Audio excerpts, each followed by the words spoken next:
What's up, Tyler? Hey, how's it going? Dude, it's going pretty good. I wish you were here in Boston today. Bro. What? I always wish I was there in Boston. I know. You know what? I was thinking that we should just move you closer. Next week, I'll be up. That's what I was thinking. That makes sense. Well, so Vincent, architect of Possible, the architect for 45 White Oak, which is our spec project, flew into Boston last night, and we spent the day over in Wellesley going through that project, catching up, and he's going to join us today. So despite you not being in person, Vincent's going to be in person today. Yeah, we haven't had a lot of in-person interviews. It's an interesting dynamic. I like it. It felt as though I was interviewing both of you, which was kind of sick. I felt the same way, and I was like, man, Yeah. I feel like Tyler's just interviewing us, and I can't tell if I'm excited about it or uncomfortable about it. No, it was good. It was fun. So Vincent has a very unique perspective, at least in my experience, to architecture as a trade and a profession, and I enjoyed the conversation. I think it's a really. I wish more architects had the same perspective or stance on what they were doing. But, I'm not even gonna add to that. I enjoyed it. Let's leave it right there. That's the hook. Let's get into it. Guys, this podcast is brought to you by Andersen Windows. As builders and contractors, when we select products to spec, our focus is centered on delivering what best suits the customer's needs and aligns the unique requirements of the project. With Andersen, the commitment is the same. It extends beyond the immediate and considers the legacy of not only their brand, but ours too. From the innovative Fibrex composite material that offers both performance and aesthetic appeal at a budget-friendly price point to the top-tier A-Series product line, boasting Andersen's most energy-efficient windows and doors to date, their product range covers a spectrum of building requirements. And Andersen is cognizant that the products that they manufacture contribute to the legacy we are crafting. With an emphasis on fewer callbacks and sustained product performance, Andersen conducts rigorous testing that surpasses industry standards.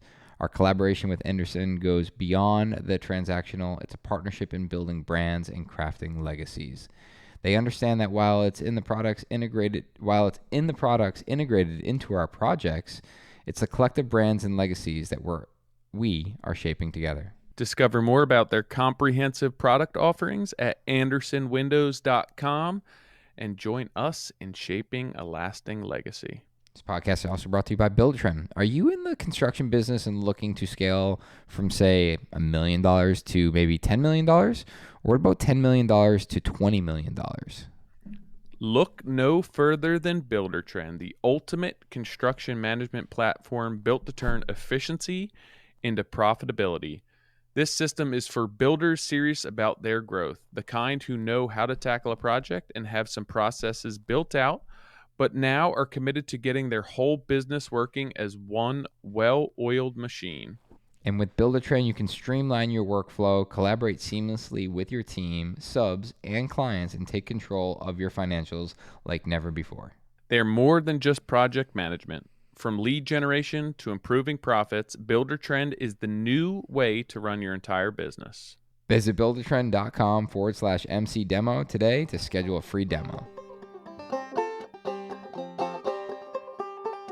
So let's being that I don't now know who you are, why don't you tell me who you are? Yeah, well, my name is Vincent Appel, and I founded a design studio called Of Possible. Started working about 16 years ago, based in Manhattan. And, Of Possible is a architectural design studio that really is trying to hold space for kinds of creativity that clients aren't always asking for. The market's not always asking for. And so, all right, I might interrupt you some while you're going because I already have some questions. Are you still based out of New York? Yeah, we're New York. Headquarters is in Dumbo, Brooklyn, and we work all over the region. We're starting to look at work nationally, and have also started to look at work internationally, which is fun. But headquarters And is in are Brooklyn. you from New York? Yeah, grew up in New York. Did you grow up in the city? Actually, No, like about 40 minutes north up the Hudson River. What town? Town called Irvington, is where Washington Irving's from. It's his namesake. what county is that? Well, it's Westchester County. Oh, Westchester County's nice. Somebody just emailed me from there. I got tattooed a bunch in Westchester County. I forget the exact town, but it was nice. I used to take the Tappan Zee, and then what's the name of the road up that way instead of taking the Broadway, Salt Broadway or Taconic. Yeah. Isn't like the Sawmill Sawmill Parkway or Parkway. something It's up that beautiful. way? Yeah, it was nice. Yeah, the Tappan Zee. So right on the other side of the Tappan Zee Bridge is Tarrytown, Sleepy Hollow, Irvington, and Yeah. Tarrytown and Sleepy Hollow have those are names from Washington Irving's like, legendary books, and there's a lot of sort of mythology of the woods in the Hudson Valley up there. Kind of affects the way you that's see a nice area though. see the world. It's not the Tappan Zee anymore though, isn't it? Isn't it like something Cuomo? Yeah, Didn't they change the name of it? They Did changed you Did hear you hear about about a that, Nick? road? No, the bridge. Oh, the bridge? No. Yeah. Why did they change the name? I feel like that's Vincent renaming probably a knows. boat. Isn't that bad Vincent luck? probably I don't know. knows Let's- better than I do. we can get to politics towards the end of this. Oh, tabled. But I'm pretty sure that the guy, what is it, Mario Cuomo or whatever the heck his name is, said he named it after his father, but it's his same name also. It's, like, It's amazing. Yeah, I wonder. All All right, so how did you and Nick meet if you're working out of New York City? So he built this house in Berkshires, and Western Mass? yeah. And fast forward, I found this out later, but Vincent was very particular on who photographed it and like made a huge push to market it. But I had seen it, and God, I don't even know. I actually don't remember where I saw it, but someone had reposted it and it said Berkshire Residence. I'm like, holy shit, that's in Massachusetts. And I probably spent whatever amount of time it took to find out who designed it. And I DM'd him on Instagram, and I DM'd him from my personal account at the time I wasn't using. Yeah. And I kept like waiting for him to reply. I'm like, dude, I need to know if this guy will reply. It wasn't because we weren't paying attention. It's because we weren't using Instagram or Well, social wasn't media it? for I also for had signed out years. of my personal account and was in NS Builders waiting for you to reply, which was never going to happen. But so I don't get a reply. I realize I'm in my personal account, and then we chatted, and you had said like, oh, I actually might have a project out near you. Let's connect. And I had just said, hey, I'm like, hey man, I saw the Berkshire Residence. We need to work together. It's up my speed. Like that's totally my speed. And he had mentioned a project out near us, closer to Boston. And I think I literally just said, hey, let me know when you're going to go visit the site. I'll just come and be your constructability consultant. Yeah, that's basically what it was. And Yeah. he was like, okay. And I walked on the job site, and the client was like, who are you? I'm like, I'm a builder. She goes, did we hire a builder? I'm like, no, I'm just here to like. Well, there's a little more to that story too, though, because we did brief that client that the thing that we were designing was complex enough that it really, really needed the right team in pre-construction to, understand how it was going to unfold throughout design. And that was a unique opportunity because the amount that was invested in design is, this is just the absolute best way to do a project. So, but yeah, it came together serendipitously, and we spent about a year on that project together. yeah, And it was beautiful, and we were, it was, you guys got to a point where you were 95, maybe even 100% CD. we were 100% CD, ready. Yeah, and we were ready for permit, and and timing just wasn't right for the client, and despite everything that came out of that, like there was so much positivity that came out of it. It just sucked. Like we were like, we're not going to build it, and much like many, like Tyler, you and I, and many other people, like I spend most of my time sharing inspiration through DMs, and and we just kept bouncing stuff off one another. And I will say, Vincent, like out of everyone I've ever met, you are so in tune with architecture to a level that I don't think I would ever be at. And you just have like such a wealth of knowledge, and a lot of that is, when I share something with you, you're like, oh, that's great, but here's this. And it was always this like one up. We got so deep into it that eventually, we had these other projects kind of drumming in the background, and it was the same thing. Like, he would mention a project. He's like, hey, there's this potential project, on the coast of Maine. I said, tell me when I'll be there. And we literally took a water taxi to it. Yeah. And I'm like, I'll build it. Should Like, be I'll figure it down. out. Like, we have to work together. And that one kind of, went away. And then I think we've had maybe one other, and then we have one currently in progress, in progress. But one conversation, one night we were like, we just need to do this on our own. And Tyler, you and I have chatted about this forever. Like, I just want to build what I want to build. I want to build cool shit with cool people. And and Vincent was like, we just need someone that will lend us the money. And I took that as a complete challenge. And I went and I emailed every bank I knew. I met with banks. I met with people. Tyler, I can't hear your audio. No. Muted myself. I said minor detail. Yeah. But I met, with all these banks, all these people that would invest in, everyone was no. And we got very fortunate where, we got someone to say yes. And I remember asking, like, why? Like, why are you saying yes? And they just said, I believe in what you're doing, and I fully support the product you want to build. And frankly, it's cool. It's creative. Like, I don't get to do a lot of creative stuff with my investments. So here's the opportunity, and that unfolded White Oak. I think Cool. people who are resonating with that, and the people who, are helping with that project, see the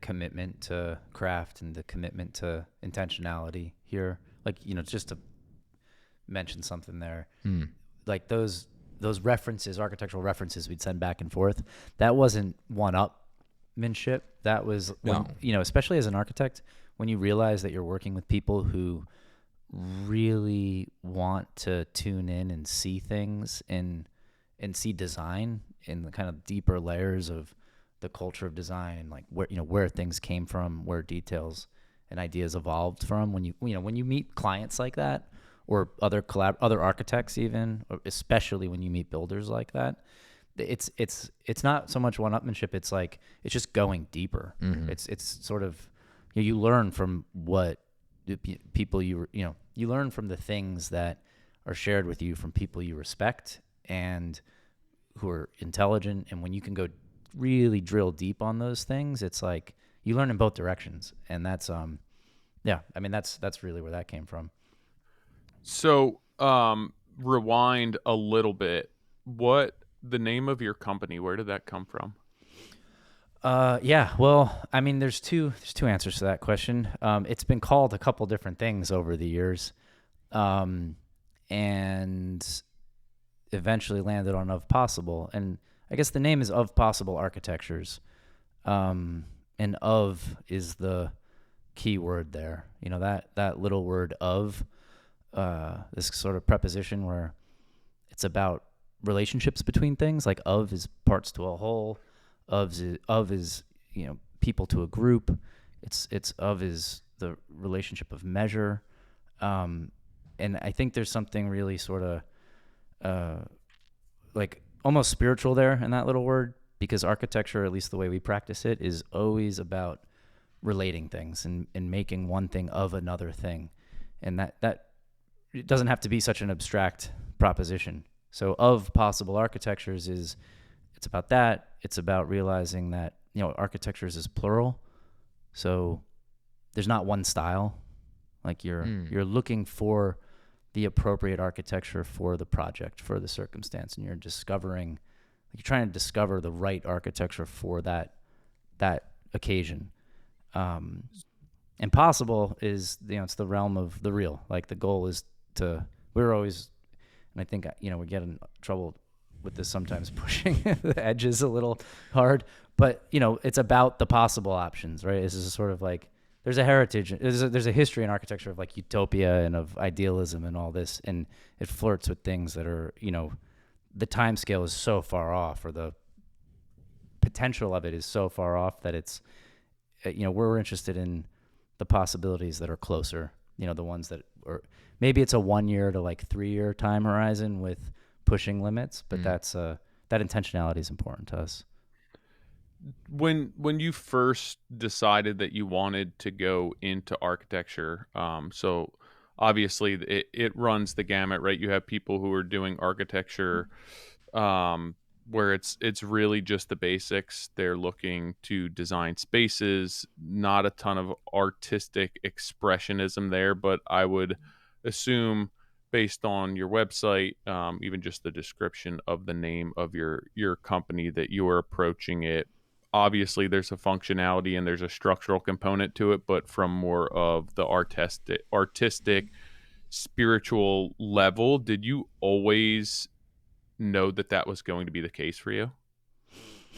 No, I think it was, the only constant personally is just really enjoying imagining things, like the space of imagination. But I think there was a lot, it comes kind of simultaneously from practical craft and the sort of, just constantly making things. Probably the constant was always making things. And there's somehow this relationship between like always imagining something and always making. And if like the imagination's not working, you're making without, like, I mean, it was just always happening. Like if you didn't have the idea, you were just making something, even as a kid. I think, I think from the spiritual side, what I appreciate, and actually Julian kind of scolded us, or me today, where he said, I always can tell when Nick talks to you, speaking to Vincent, because I come in with like obscure recommendations. But that's what I've always appreciated. And I think that's why you and I got along so well. And that first project we were working on that was in design, Tyler, you saw it, but had this pool area and it had these pivot doors. And I remember early on, it was, that's just, schematic. Like, oh, it'd be really cool to do pivot doors there. But that became a life of its own, where it's like, wouldn't it be cool if they all opened simultaneously? And what if we do that with a bike chain? Or what if we do it with a garage door opener? Or what if we do it? And it became this thing where, on paper, it's like, they just need to be pivot doors and they just need to open. And that's it. And then, but it became, its own project where it's, I know, but what is possible here? Like, how could we make them automatic and not make it a fortune? Like, could we use something like a garage door opener and put a chain on it? And we were like, yeah, we could. And I think that, I've talked about that, especially in regards to some of the podcasts we've done about people, where, I struggle, where it's like, there's always a solution. There's always a way to do something. And, and that first reaction to how you get it done is oftentimes just the easiest one. And if you dig deeper, there's other ways to accomplish it. There's other ways to do it within the constraints that you might be given. And that constraint could be time, that could be budget, that could be a structural constraint. You can't cantilever something this far. It's like you could, like Ensemble did. You put a giant piece of granite on one end, and hey, now I can cantilever. And I think that's what I really appreciate about what we do, right? And why I think Vincent and I work together is that there's always this opportunity to explore a greater way of doing it. This is, the question you're asking about being maybe more inclined to the artistry, as you were saying, or that Sure. side of it. I think it's there. Of course, like we talk about form and function, you talk about the kind of practical bits and the artistic bits. But I actually really struggle with there being a difference between the two. Like it's in a way, like those pivot doors are a good example. I mean, a lot of the elements of the projects that we've been working on together, where it's almost like this is a very primitive approach to craft. It's the best craftspeople reveal the nature of the materials they're working with. And that's like a Greek notion. Like the ancient Greek tectons were people who, when they, the craftsmen, when they made things, were focused on revealing the nature of what they were crafting. And that kind of collapses it. Like that collapses the practical side and the sort of artistic side. So as an architect, and obviously Nick as a builder, and you guys working together, what and I think that this is one of the hardest things about We Do, that our portfolio, like our artistic expression, what we want to share with the world, it depends on other people's programs, other people's budget, their financial well-being and capacity, and that makes it really hard. And even just listening to you guys real quickly, obviously some of that expressionism has not come to fruition. Some jobs have fallen through prior to construction. But how are you guys, and either one of you or both of you can answer this, but how are you guys approaching a project where you have all of these lofty goals and you really want to create a unique project and something that speaks to what you want to be doing with your career and your lifestyle and your profession and artistry, but it depends on what other people are willing to fund? I'll let Vincent answer this, but I'm glad you asked that, because that was one of the things I wanted to talk about specifically. Let's talk about it. but and Vincent can elaborate on how he's structured his business. And I think a lot of people listening, right, a lot of trades and a lot of other builders are like, yeah, everyone would love to just build the cool shit and not have to do the bullshit. It would be easier just to create drawings, like, as an architect, right? Like, that would be the easy thing to do. The path that you're taking is the more difficult path. Yeah, you're trying to extract someone's thoughts and put it on paper and hope that they like it. And then furthermore, it's like Vincent obviously wants to see his projects built. When they're not built, it's like, well, sure, I've gotten paid and they're designed. But I think, to just peel back what you're asking, and there is the business side of it versus, the idealistic project side of it. And so Vincent, you've actually structured two businesses specifically for that, and as Tyler notes, like, specific around the portfolio.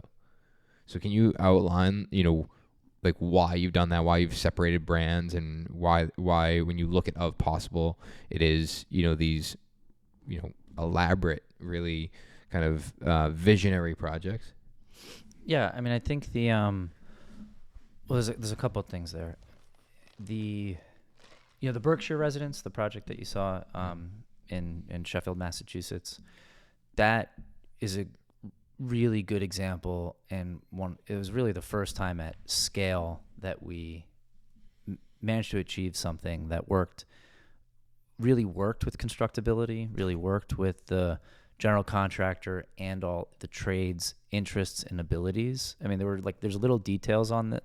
I'll give you a specific detail because I think it answers your initial question directly. There's no gutters on that roof, and there's an architectural idea there because we wanted this very clean line at the profile of the eave. And the standing seam metal roof, like the standing seams come right to the edge and they break that clean line. And we were talking and working directly with the metal roofer and developed this flat skirt detail around the perimeter of the roof. So when you look up on the edge of that eave, the standing seam doesn't come right to the edge. There's a 70-foot piece that's been rolled out along the eave, and they used a press brake that they made in the field around the edge. And the corner, the way it's hemmed is on a miter. So if you see an aerial shot of that, there's that perimeter of that metal roof looks like like wrapping paper, like really well wrapped gift. And what was interesting about that was, it didn't break the bank. It didn't propose anything that was totally outside the realm of even plausibility. The roofer and the guys breaking the metal, like, they enjoyed doing that. They've just never been asked to do it before. And it was like completely within their tooling, within the, capacities of that material. Like even the dimensions of that flat piece at the end of the roof line. It's all based on the coil that they had. And so I think there's things like that where the, the bigger ideas about the the kind of spirit of the architecture is trying to land them in very practical moments and details. And so at the scale of a modest home like the Berkshire Residence, that worked out in a whole lot of different moments in that project. But then as you go to scale that over many projects or on bigger and more complex projects, I think the biggest lesson learned is really taking the time during design to work directly with builders on setting expectations, understanding what things are going to cost. I mean, our assumptions of cost based on other current or recent work that we've done is very useful and broad, but it's not as broad and current as a specific contractor working in a specific region. And so that, which is also the kind of root of our relationship, Nick, is really over-indexing on pre-construction and educating clients on how important that is to design, and design being, a kind of iterative reaction to chicken and egg design and price and vice versa. And so that, that's been huge. And I think recently, like the past 2 years, the scale of the clients, at least for the single family work that we've done, the fate of those projects has been determined a lot by opportunities in the market, problems with interest rates, or advantageous sales of properties they were going to build on where they made, they made all their money back and bought a house somewhere else. So there's that. I mean, you can't really control that other than just working kind of quickly and efficiently. I think there's also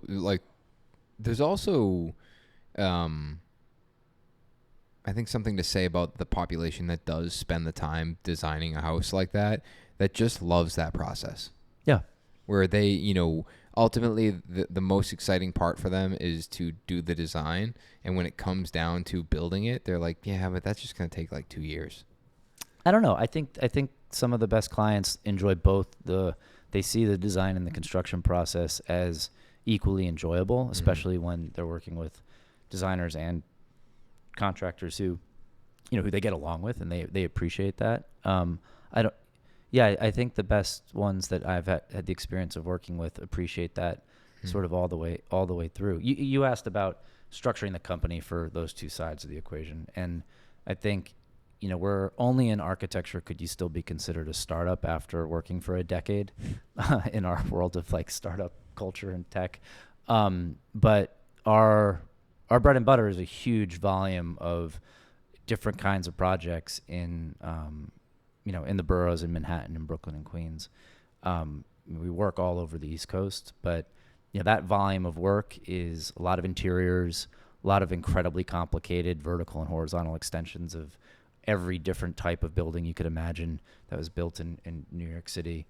And those are not always driven by the same kind of thinking or ideas, but they are, there's a lot of knowledge that goes into planning those projects, getting those projects approved, kind of setting clear guidance and expectations early on with how difficult or how complicated the regulatory frameworks are in that market. And then there's just a lot of know-how. You're dealing with, renovations and additions to old buildings of every construction type in many different conditions. And so, that work that's been sort of, it's like the first 4 cylinders of the motor, or like that's always running, and that baseline, we don't really market it too much, but we spun it off into another company. So there's another company called Sotil & Co. And that specifically addresses that market that we work with, and the knowledge that we've developed over a decade. 16 years of work, and having it have its own identity is really useful, because the markets for the two companies are definitely could be confused seeing both in the same place. And I think also the people, the architects we work with and who are on our team, we work across all these seamlessly, but ultimately, it's two different kinds of people and minds that are attracted to one kind of work over the other. So what made the Berkshire project so successful? I know that you said that you were using site constraints and you were involved with that so closely that you were able to make these changes or suggestions for design that really they weren't costing more. It was just taking a little bit of thought. But what made that project so successful, and contributing to executing that design, while still having regard for schedule, budget, and all of the typical project constraints? Yeah, I think a couple things. I mean, the clients were really trusting, and they, on the one hand, they were trusting. On the other hand, they were really anxious to learn. So if there was something they maybe, I don't say they didn't like, but they didn't understand, they were interesting clients to me because very rarely did they not like something. It was, their conversation was like, we don't understand that. And so being in a design process where anytime you're being asked a question, it's basically everyone's learning. Like, this is really satisfying. It's not exhausting. So I wouldn't say they were agreeable clients. Like, they weren't the perfect clients who said yes to everything, but they had an openness towards understanding how we were providing a design for their goals. I mean, it's very client driven at the end of the day. Like, if they didn't like it, I'm sure they would have said it.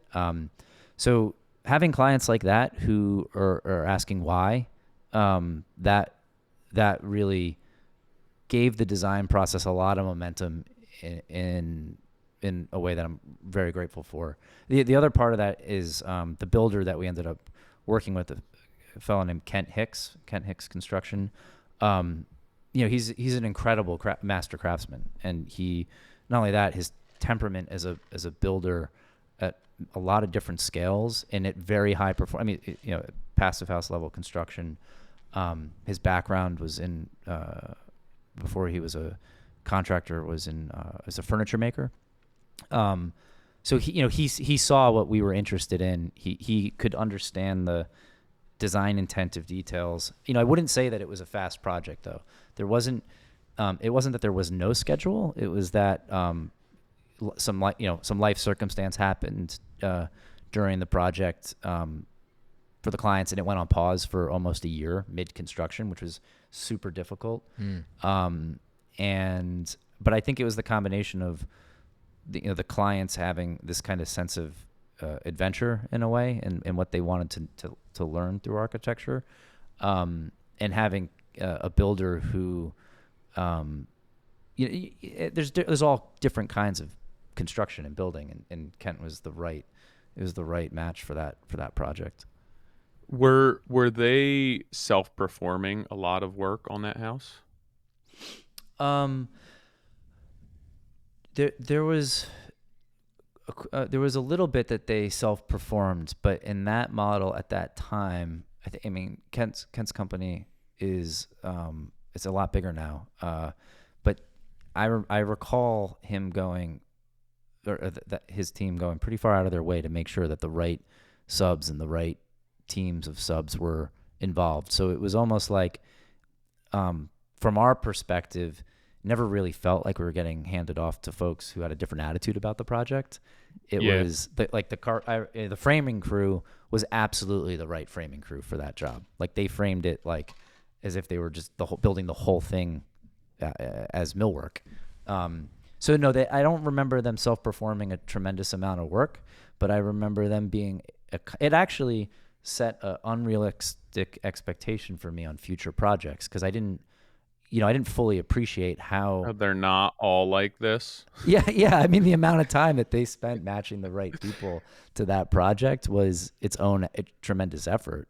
Yeah, because I was looking up I just pulled up their website, or his website, online. The company looks fairly large, and then a bunch of in-house carpenters, some woodworking managers, obviously all of that. And you would think, like, the Berkshires, or I guess it's different.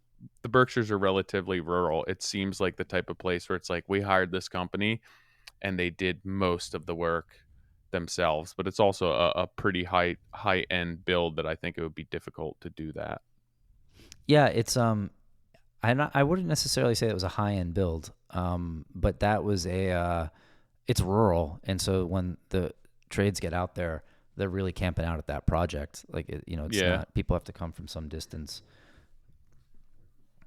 I would imagine that presents, I mean, even right, you're marketing yourself to be able to design and build in multiple areas and jurisdictions, and a lot of people are going to buy something that's relatively remote where they have property, they have some privacy and build. And I would assume that one of the biggest challenges with that is that a lot of times the craftsmanship and the businesses are based around a hub or a city, and then you're trying to bring these people to a place where they don't typically live, or find people in the place that they live.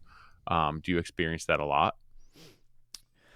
Yeah, it's I think at this point, especially in the Northeast, though, it might not always be easy to find the people, but you're always within a stone's throw. I mean, I remember even when we were scouting the project in Maine, you're actually it'd be an easy problem to have, but if you look, there tends to be some pretty high quality, craft and in the trades, and we've been in some very remote locations. It's definitely its own process of discovery, finding those. Yeah, I think those right people. Especially if you're in an area like Boston, right, where there's a plethora of people that can perform at a high level. And then you plug into a different market, like we're doing it now in New Hampshire. You don't have as many people. So when you are looking for the guys that can perform at a higher level, you're being way more proactive with that and developing the relationship a lot earlier on. One of the questions I want to go back to the Sotil and Company and possible, and I know you kind of touched on why that was important, but how important do you think that is? Or do you think that if you were to package everything under of possible, that you would be able to be where you're at with of possible compared to Sotil? Yeah, I mean, that's an interesting question. So Sotil and Company just launched as its own brand this year. But we'd been doing that work for 16 years. So they were writing a check to Of Possible? Yeah. And it's and so, a lot of architects, this isn't unique to architecture, this is any business really. Mm-hmm. There's revenue generating work that you pursue, and you grow in different directions. And I think, what we realized was that we had this huge archive of work that we'd completed that we had never marketed. We saw it as something that, and it's good work. It's high quality, really well designed, thoughtful work. But somehow it competes with the brand for Of Possible. Well, not somehow. I mean, the way it competes with that brand is, one is kind of more market driven and more associated with styles and preferences of style. This is maybe the easiest way to say it, and I'm borrowing this from somebody else, but Sotil and Company is capable and totally fine with identifying a style, a client's style or aesthetic language, and realizing that. Of Possible is much more about a style of thinking, and is like allergic to copying an aesthetic. And it's not to say that like one is better or worse than the other, but that those two brands, like that's difficult to inhabit as the same mind. I think this is where I've recently kind of struggled, where I love the projects that we've built. We've built for some amazing clients, and everything we do is documented, photographed, videoed, and put on our website. And, we just built this beautiful house in Needham, and I want to build another one. But that's not my aesthetic. And yes, this is why we're going down the 45 white oak route, is we're building that as a quote-unquote product. And you're on my website, and you see the renders of 45 white oak, and then you see our Needham project, and Needham is a New England-inspired Tudor home. And that's just, I had this conversation the other day. It's like, there's a difference between being a custom home builder. You're literally building anything for anyone, and 45 white oak is I'm building that. We're building that as artists. Like I don't have a person in mind. I'm building this very much for me. And and if I had the money, I'd probably live there. But I think it's Rick Rubin that said, his process is not to think about the audience. He's doing what he does for him, and the audience gets to experience it. And I've thought a lot about, how we grow, right? As a home builder, as a contractor, and I think about, Tyler, like the work that you do. It's like, or anyone that's listening, it's, there are revenue generating projects. And I've always, just specific to social media, right? I've always promoted, like, just capture everything, share everything, and that's how you're going to grow. And more recently, I'm like, I actually want to be more intentional with that. And I know you're an extreme example of that, and you kind of alluded to that in a conversation with your team.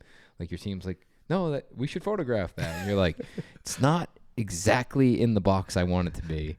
The way you're talking about, like, NS's portfolio and your experience with that Needham project that you just finished, and the difference with White Oak, I understand what you're saying. I think that from as an architect, or in a world where I would be a builder, the opportunity to build any language of building the right way, that would satiate this desire.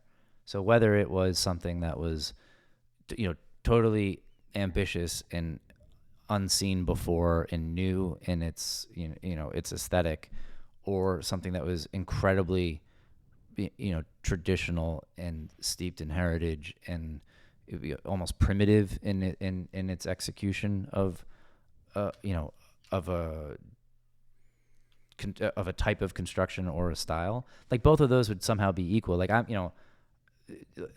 authentic Japanese joinery, or meaning like this shaker craft, or across time there's examples, at least in what interests me, where it's still doing that. It's like it's revealing the nature of what it's made out of what it's meant to do. And so I don't know so much that it's a this is interesting to me. Clients will often say, like, we have an aesthetic. And that could be a business, that could be a family, it could be someone owns a restaurant, and we have a specific aesthetic, and we're trying to, give presence to that. And sometimes I think they do, and they really, when they say that, they mean they have a visual language that is theirs, and they're, it's useful to them, and it brings them joy. But a lot of times when they say that, it's they don't actually mean like the visual thing.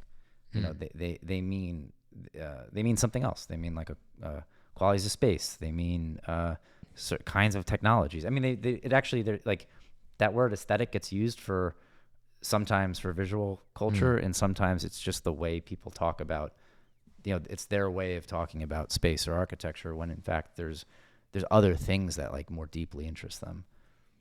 And like what you just said, to summarize, you're saying that from the perspective of possible, it could be something that is more traditionally inspired or Japanese inspired. It doesn't, like, you're saying that it's the process in which you work through that, not so much whether it's a quote unquote modern house versus traditional house. Yeah, it's definitely not focused on a style. Right. And I think that's, generally, I think that's what you're getting at, is like, generally speaking, that's where people box this stuff in.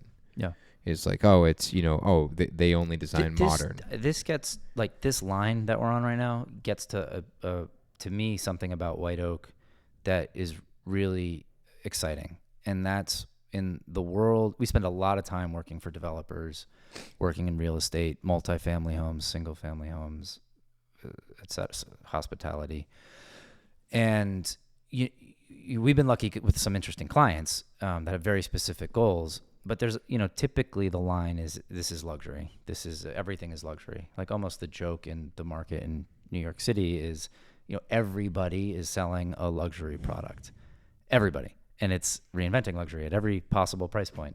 And, I don't think that that's really what interests people. Like of course luxury is interesting, but like I think what's actually at stake is people are looking for unique ways of living. They're looking for things that are, we're so discerning in our products, like with tech and with the things that we consume at the scale of a not a building.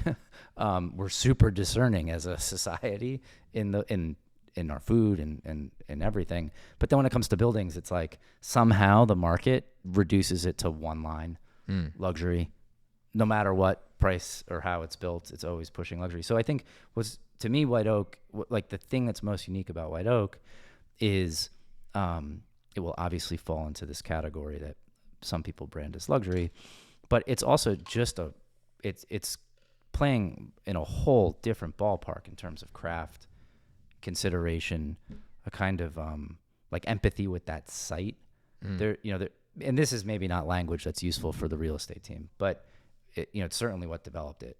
And but that's like the problem that we face in the industry as a whole, and somewhat of what I was speaking to earlier, where it's like what we want to be doing as artists bears on what clients are willing to do, unless you do what you guys are doing, and how many people are willing to take the risk of what you guys are doing.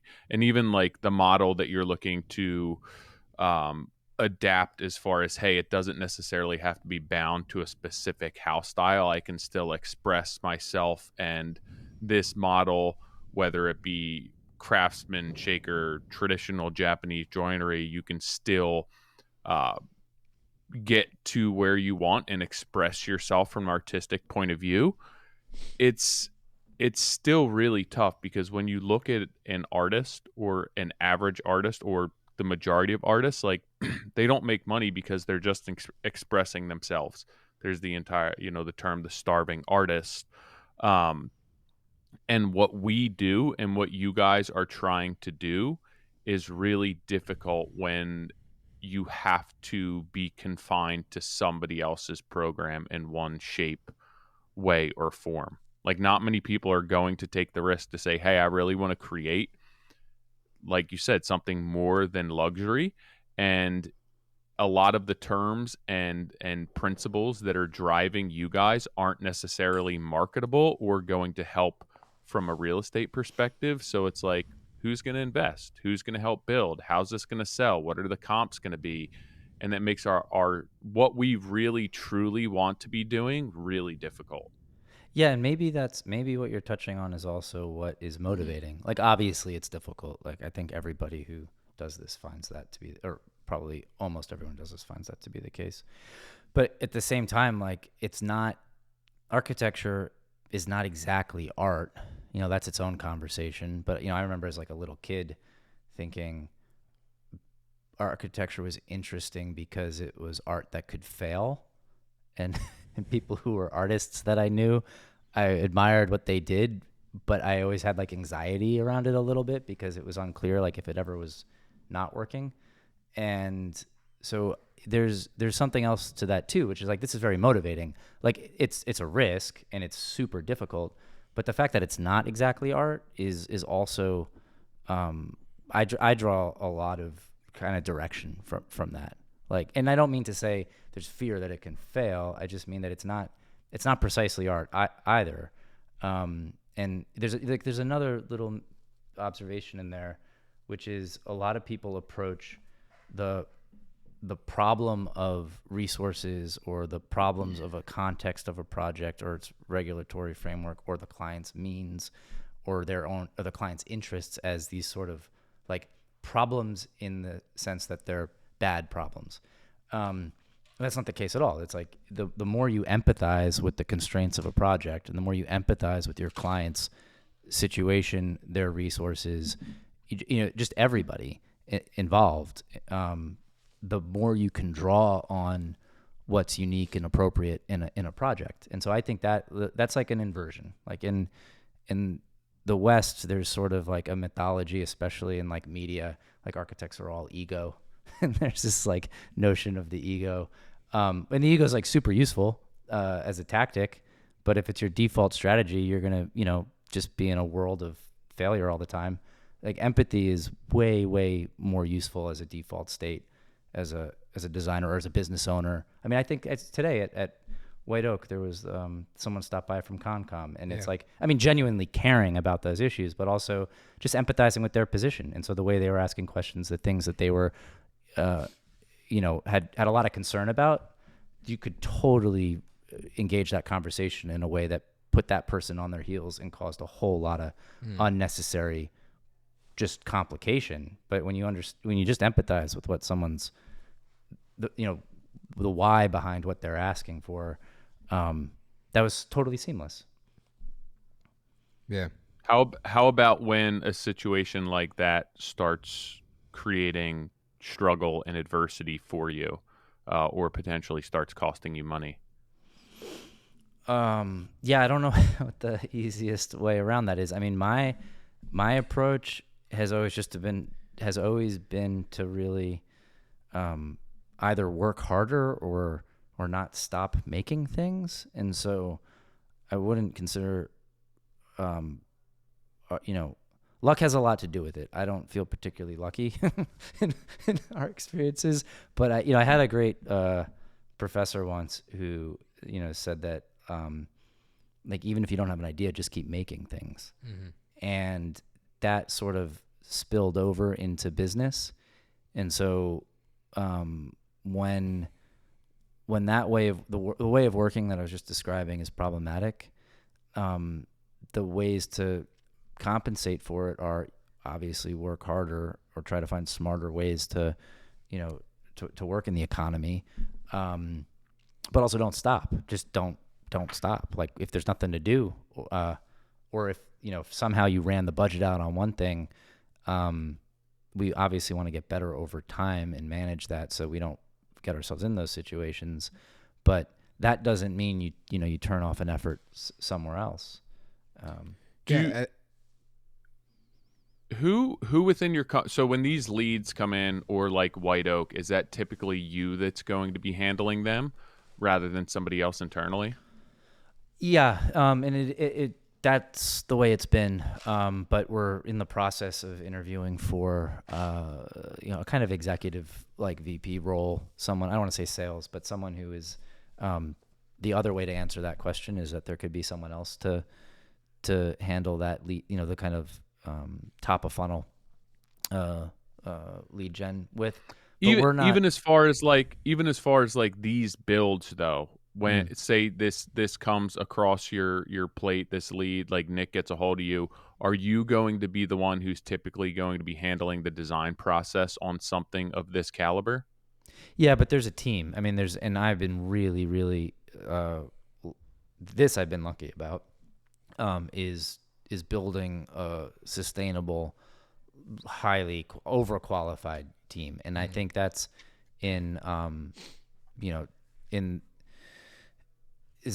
been doing this for 16 years.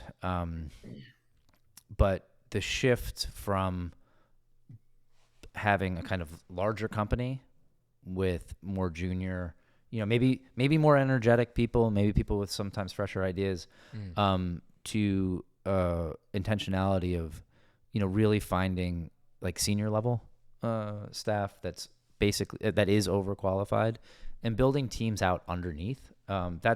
That's the current goal. So yes, to answer your question, like, I'm involved with everything: the initial client engagement, the conceptualization, and the development and execution of every project. And for better or for worse, that's just the way I'm wired. Like, I want to understand all that and be involved with all of it. But the real success, like especially in a project like White Oak, or another project we're working on right now that's under construction, 103 Grand Street, that those scale projects are, and that level of considerations, only possible with a really, really capable team. And they're project leaders who run those projects day to day that aren't me.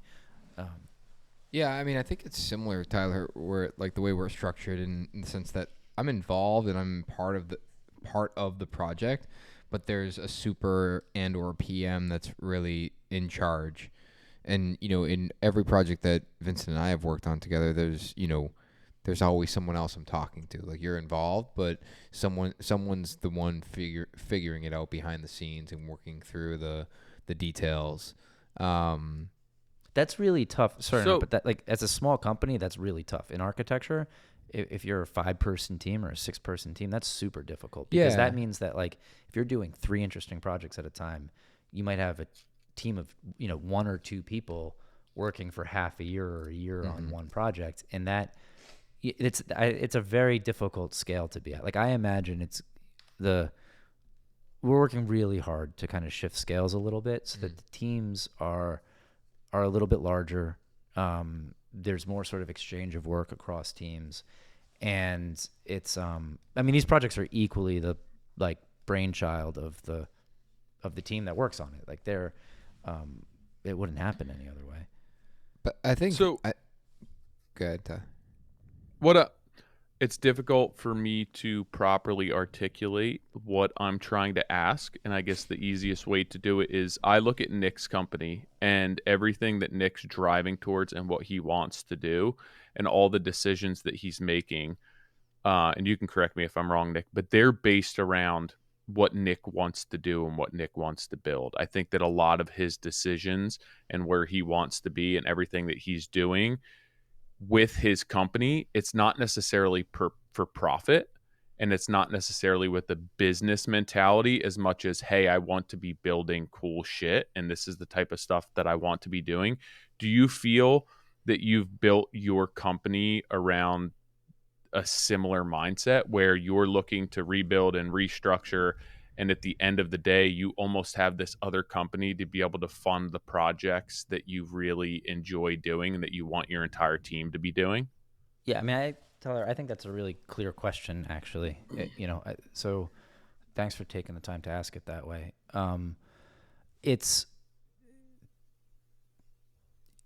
There's a couple different things going on there.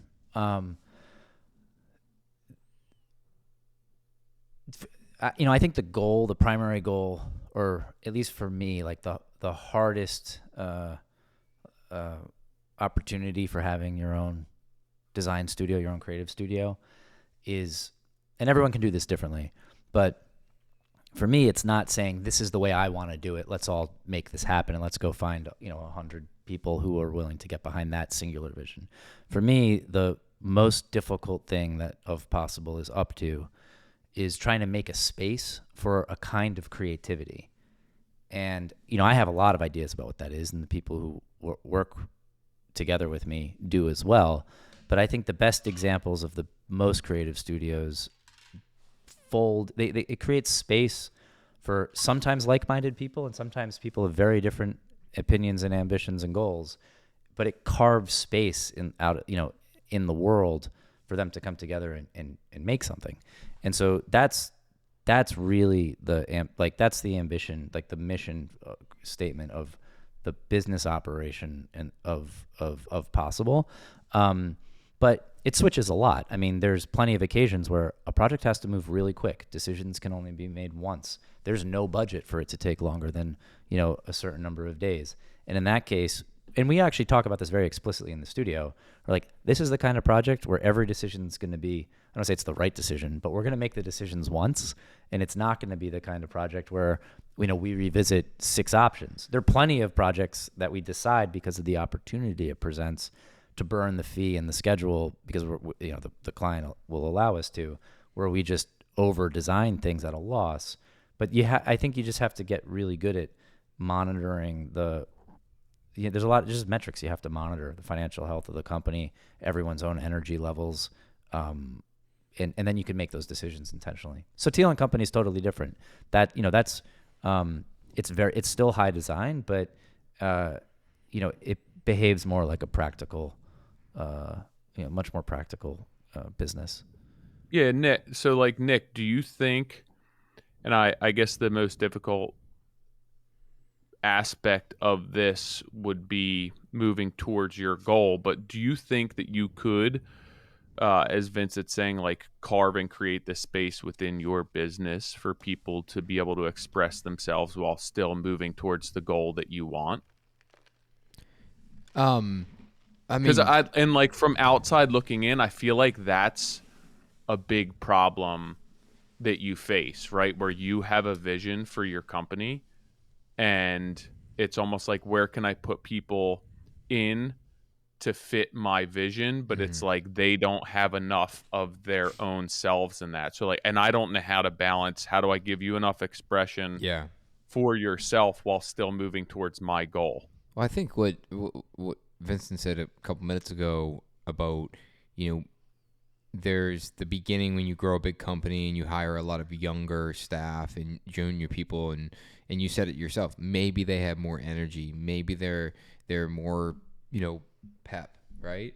But the reality is like, but that doesn't necessarily mean that they're going to have the work ethic and the desire to put the work in.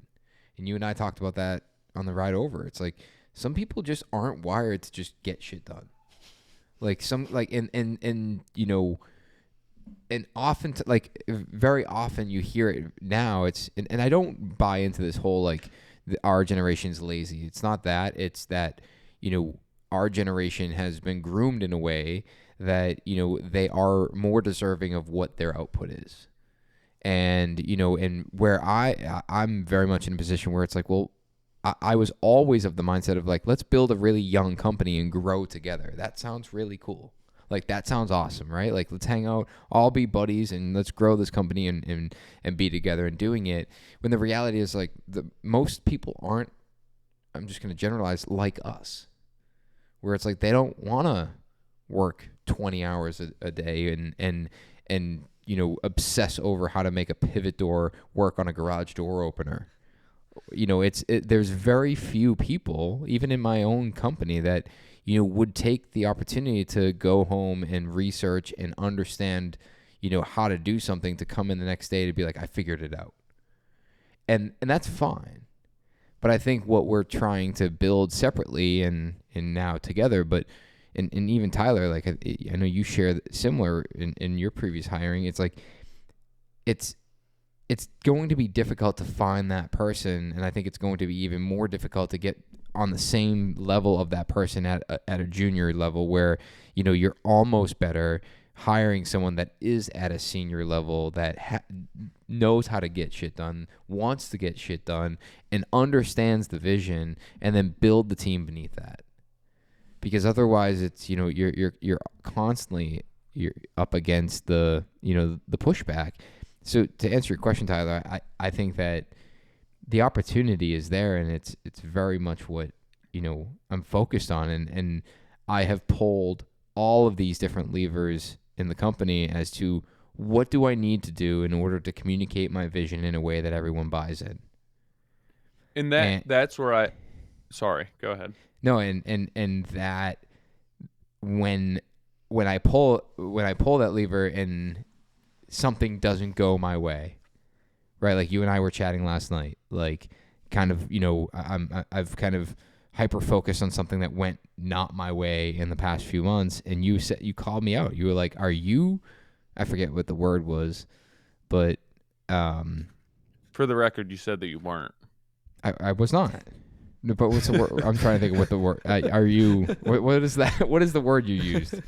Manifesting. Manifesting. Are you manifesting this issue out of this one thing? And I thought about it, and you said, hey, this is a hard question, but I got to ask.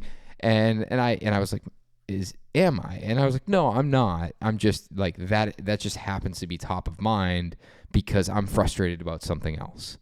But the point is like, that's the game that we're playing, right? That's the world that we're in, and we're constantly trying to find the right people that are part of what we're doing in all aspects, from employees to consultants to investors to friends. And I think that, when there's that misalignment, at least for me, my immediate reaction to a misalignment is let me show you what I mean. Come with me. Like I can align you, or I can quote unquote fix you. Like, I know you don't get it, but and all of my effort goes into that, and it never pans out. The reality is like time goes on and then realizes like, oh yeah, we were just never aligned. But I knew that, and I ignored it because I was like, I can get this person to be aligned with me. And I've said it before, but it's like, life is short. I have no idea how long I'm on this earth, and I want to, I'll say it again, like I want to build cool shit with cool people. And for me to I'm saying this out loud more so for myself than anything else, but like for me to invest so much time into convincing someone of what my vision is, for them to buy into that vision, is almost, pointless. Well, there's and that's like where I think that maybe Vincent would have some insight as to what you're looking to do, because it's almost as if you need the two separate companies, and like you're trying to move towards a very specific goal. And I'm not saying specific with regard to stylistically, but the way that you want to approach projects and the freedom that you want is like a very specific project. Yeah. And sorry to cut you off, but like, it's something I think about constantly, where it's like, and this is why I asked Vincent earlier, it's like, there's a big part of me that thinks that I've actually done myself a disservice by promoting everything that we've ever done through our brand. I'm not sure about that. I don't know. That's tough to say. Depending on what we're talking about. Like, I think that it's helped in many, many ways. Mm-hmm. But if I were to look big picture, did all of those things actually lead me to my goal? Versus if I had focused like... my point is like, depending on how you look at it and what goal you have in mind, all of that stuff funneled into a different goal. I think there's a couple of things going on here. I mean, we're all basically working in the same region, in the same country, in the same economy and market. And there's a kind of pressure on the primary markets that we're in that is, that's part of the equation. Like, that pressure is just, it's real. Like the market economy in the places where we work is a variable here that affects everybody the same way, and everybody very differently. And so, I think it's when you, on the one hand, have a super, super clear vision for yourself and for your company, like you do, Nick. What's interesting about that, to me anyways, is that it then becomes very, like, you'd imagine it'd be very obvious for people who want to work with you that is the vision that they are interested in. Like, that's the space. Would think. You would think. Right. Yeah. But then that has to be sort of measured against, what are the attributes of people? Like, what are their tolerances for, how much time they can put into one place versus another, to participate in that vision, to, build a company like that.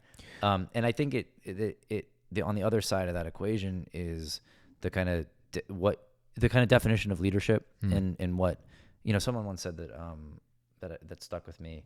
Like, the best leader is simply the person in the room who can most clearly articulate what everybody is thinking. And that's totally different than having the singular idea. That's the better idea. And I'm not being critical of that method. I'm just observing that, what we talk about in design, we say this to the clients all the time too, is because we have very, very strong personalities as designers, and we're way more articulate and have way more tools and resources than our clients do to express what we're thinking. But we always say it, and we mean it, that the best idea is all that matters. So wherever that idea comes from, like, there's no it's like it's bare knuckle, like a cage match version of architecture. Like, wherever the best moves are, right, that's the best move. And so no one cares where it comes from. And that is like so important to make sure that there's nothing's personal. So sometimes there's clear vision, and that presents itself, and the project can kind of follow that direction. But sometimes you spend a lot of time looking and kind of listening and trying to find where the better ideas are. But it also has to do with the stage of the company. I mean, it's like to carve space in, these industries in this market in this part of the world where both construction and architecture are regarded in a very certain way, and that's, in some ways it's an advantage, and in other ways it's super challenging compared to other markets. Like that's the space, that's the field, the pitch that we're on. So I think that that's it's interesting, and I think it's going to change over time. Like watching how fast you guys are growing, and once you start to once more of that work gets done, it's like it just magnetizes. It creates gravity around what you want. Like that's. I also like, I look at what you just explained that you did with the two companies, and I look at what Nick does, and what Nick is, so I guess the word would be like the specificity, which actually my English teacher sophomore year always had a joke that he said his favorite city was specificity. And I still remember that from when I was 16. Yeah. But it's almost Nick, as if like you have to create a business that can handle the bread and butter, but then you still have the people on staff with the capacity and potential to lay the golden egg, where and like everyone has what they need at different points, but not necessarily at the same time, yourself included, right? Where like, okay, we have 3 projects that make us money, and there's people internally that can handle them, and they can express themselves, and they have their needs met. And then we have the one project a year where the people like myself who have those needs can hop in and they can handle that, where you have that crossover, but it's not everyone wanting the same thing all the time, because that's going to be really fucking hard to do. Well, I mean, it's like family, like your kids, right? Yeah. Like not everyone's going to, it just doesn't work. Like you have to have a mix, and at some point, like everyone needs a piece of the pie. Yeah, and I think, myself included, I think sometimes I'm blinded by the fact that you look at, I look at who inspires me as builders, as architects, as just people in general. And, and to speak specifically to builders, it's like sometimes I look at builders, I'm like, they get, all they do is cool shit. And it's like, no, that's what they're promoting. Like that's Instagram. Like, that's social media, right? But that's what they've chose to share. And I said it last night, to you through text, and I was like, yeah, I mean, we get some amazing projects, but they're being delayed. And you just said, dude, go out and go take on some moneymaker jobs. And I thought to myself, I'm like, everything's a moneymaker, but what you meant by that is maybe it's not something that is super sexy that I want to document the whole process, but it still provides to, like, revenue in the project. And I think that's what you're getting at, is like there has to be this balance. And I think in oftentimes I think in a very idealistic way, where I only want to do the cool shit. And many have said, it's like, well, you're just not there yet. It's like, but the bigger picture is like, are you ever there? Yeah, and like, do you ever get to a point cool where it's shit like really what's gonna be making you money, or is it, hey, this part of my business funds me wanting to do the cool shit, you know? Yeah, I just feel like that might be more realistic. Perhaps. I mean, one of the other parts of this is those other projects. Like I look at them as, like, I refuse to look at them as less or as not on, they have their own mission. So like it's not on of possible kind of mission, but it's not that they're less at all. And the level of intentionality that goes into them is equal. It's like, it's the same amount of energy. There's only so many hours in a day, and we're not going to do anything less than 100%. But in terms of the stuff that like we're really attracted to and how those two things relate, I see it as, it's building a sort of, it's building resources, and not necessarily, I mean, financially, yes, but also like it's sharpening our tools. It's sharpening our processes, the technology we use, the knowledge we have about, things we wouldn't have encountered otherwise. And so I see that as actually accelerating. It's a double-edged sword. Like how much time can you commit to the things that you might not prefer to be doing on the one hand, versus, how useful is that time actually? And you realize that method actually is a way better method, and you wouldn't have done it 100 times if you were waiting to do it on a kind of exceptional commission. And so I think the discipline and the practice, like the kind of double meaning of that word practice, to have a practice, is you're always pushing the model, the craft, and so that's that's really useful. Like, it doesn't slow you down. It gets you there kind of faster in a way. If you look at, Vincent, your two businesses from a true business perspective, where it's like, hey, these are our profit margins, this is how much is going into this, and the amount of work and sweat equity that goes into this business versus the other, would you say that one is a more profitable, sustainable business model for you?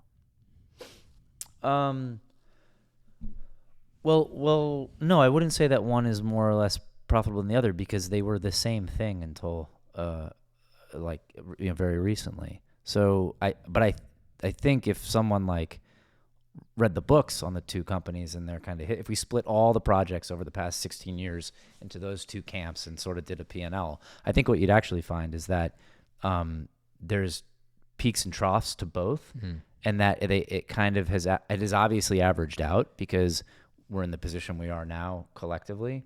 And so it's kind of like diversification, where if the market for one kind of work is down, luckily the work that you're doing in another space is still consistent. I mean, that's one of the kind of odd spots we got ourselves into, primarily doing single family residences right now. We're also, we also do multifamily work, some cultural and institutional projects, but post COVID, it's been primarily, custom single family homes. And now we're susceptible to, because we're also working at a certain market segment on those projects.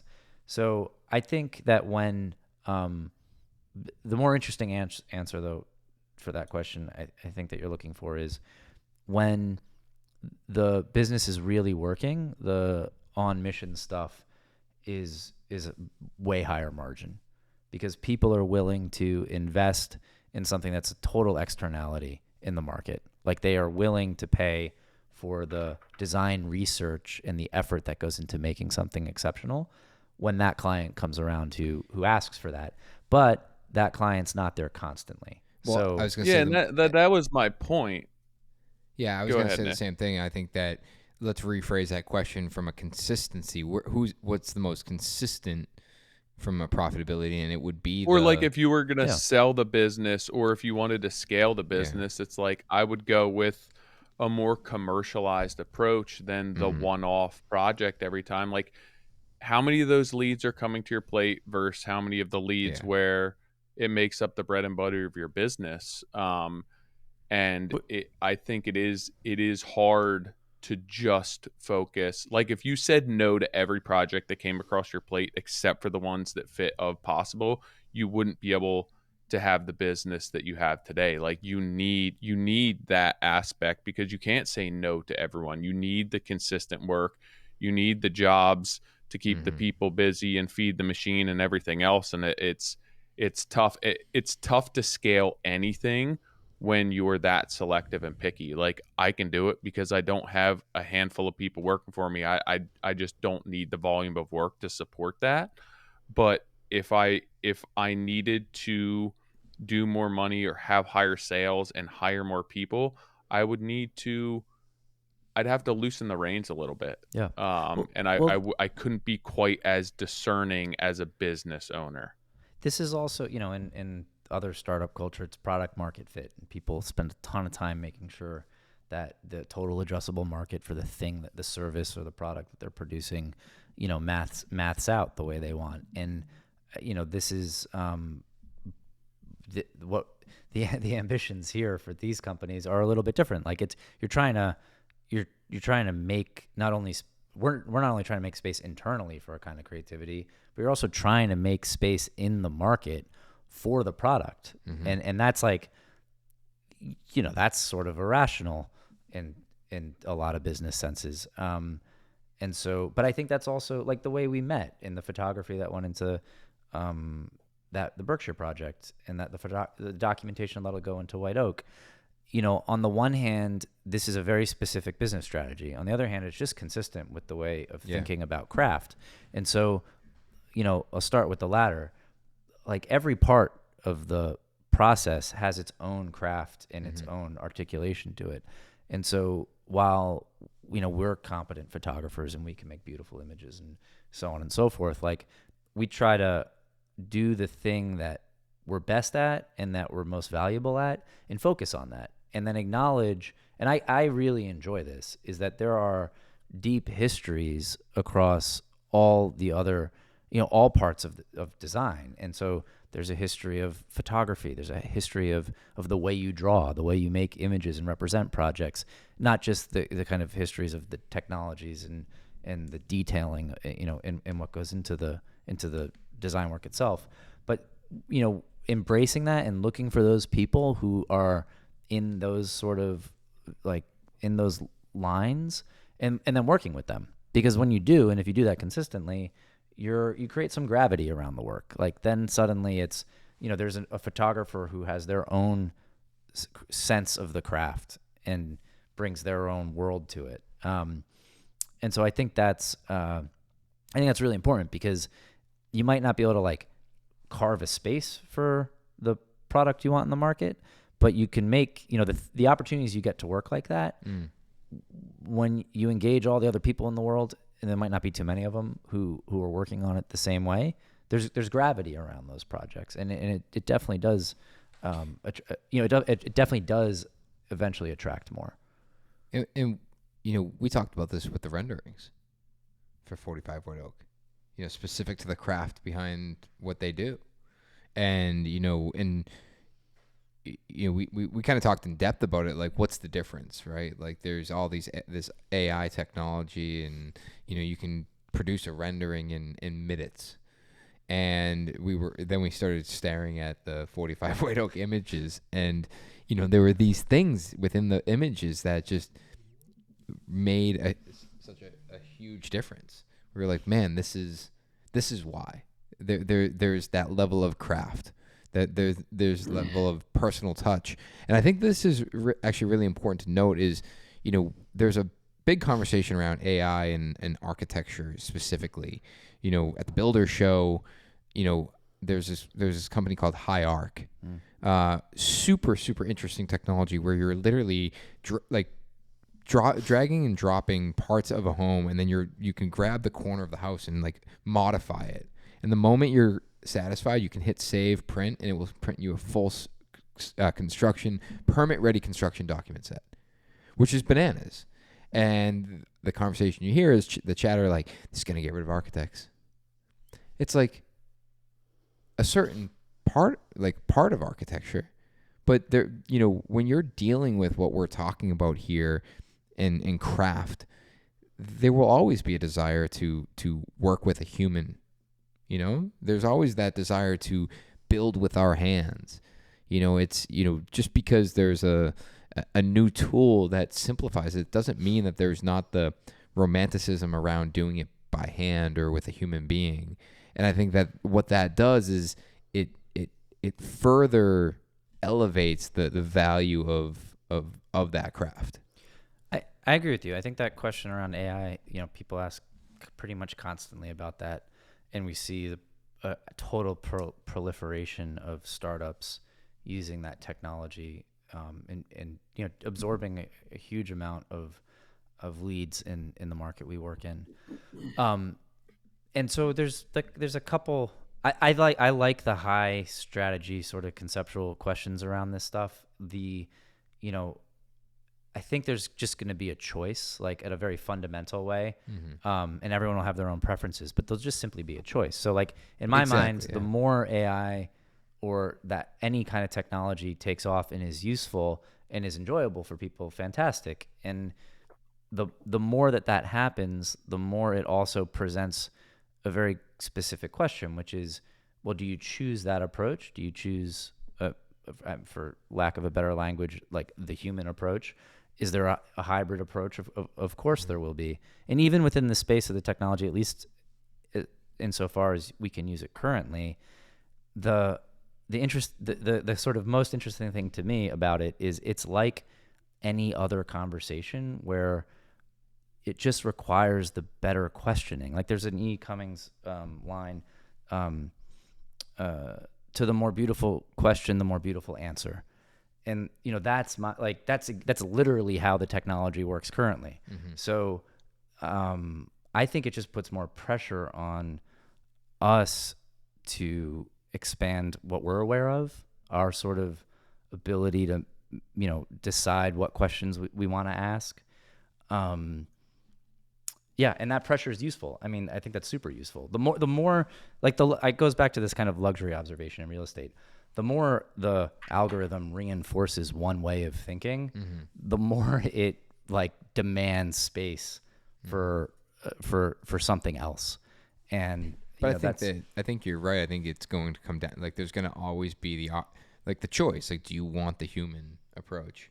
And I think about I saw recently someone posted a photo of when remember when we used to print out the MapQuest directions, mm-hmm. and it's like that's just like I remember the last time I printed those out. I remember whose house I was going to, and then it was like TomTom or something like that came up, GPS, and now I'll be driving in traffic and looking, you can see in someone else's car, and everyone has the GPS opened.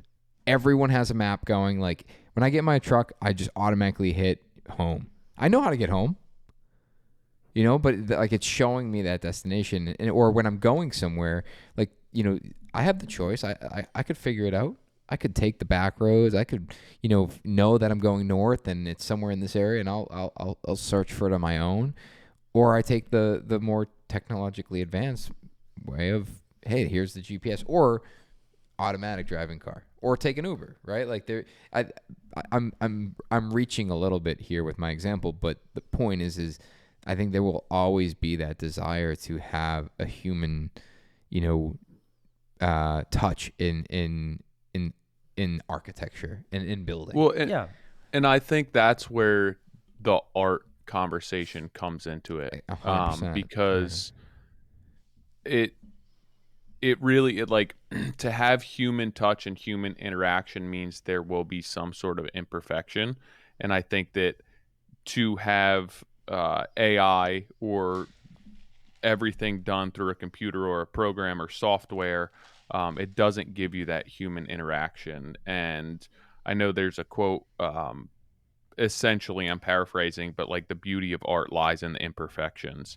And I think that that's where this comes into play, that we have the ability and we have the artistic expression to be able to offer a service that no computer software or AI has the ability to do. And you can argue that, but it's the case. No, and I think that there's always going to be people who want that experience. And someone actually recently made the comparison to restaurants, where it's like you could have super high quality food coming out of a vending machine and have that food, or a fast food joint, like quick, right? Like you can get that food, or you can choose to go to a restaurant and sit down and be, catered to, where it's like they're going, like you're not going there because the food's better. You're going there because of the experience, and that experience is very human touch, hospitality. And I think that's a great example. It's like you're still getting, like the product is still quote unquote the same. You're getting fed. Yeah, this is interesting. There's like two sides on this right now. The Tyler, to what you said about imperfection, like there's an incredible usefulness to imperfection. Like even in the way we learn, or the way we go to discover other information, like the chance encounter with knowledge that, because there's an imprecise way of discovering it, is so valuable. Like when you're kind of turned on or kind of tuned in to looking for something, and it's difficult to find the specific answer. You encounter other things that you absorb as useful as knowledge, and so that, I mean, that's literally the like virtue of the Dewey Decimal System in libraries is, there's a specific book somewhere, but when you go look for it, you see some things next to it, and it enters your worldview. And so that imprecision and that technology has a usefulness. And so I definitely don't, aside from like the existential concerns of AI and that technology, I think that there's it puts pressure on even more abstract or more primitive questions than like, and I'm with you guys, like I prefer the human approach, right? But I think the kind of probably the deep one, the next question is, food's a good example. Like why is some food soul food and other food isn't?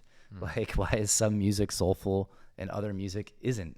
Why do some things have a sense of soul and others don't? I mean, even literal tools that we might use, like why do some tools have a kind of soul to them and a hand and others don't?